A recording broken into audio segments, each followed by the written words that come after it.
నువ్వు ఆయన గురించి మాట్లాడతావా అంటున్నాడు. పెళ్లాల గురించి మాట్లాడతాడు. అందుకే ఆయన అన్నాడు, ఓకే నువ్వు కూడా రారా, నీతో కూడా సంసారం చేస్తానన్నాడు. అన్నాడా లేదా?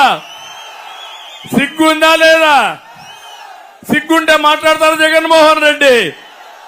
అందుకే అంటున్నా, నీకేమైనా సిగ్గుంటే పవన్ కళ్యాణ్తో పోయి సంసారం చెయ్యి, అప్పుడైనా నీకు బుద్ధి వస్తుంది.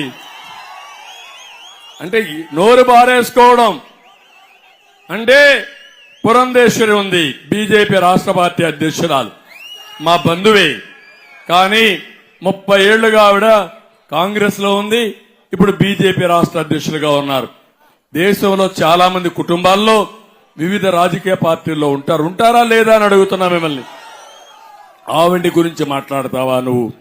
ఇప్పుడు మీ చెల్లెలుంది కాంగ్రెస్ పార్టీ అధ్యక్షురాలు, దానికి సమాధానం చెప్పే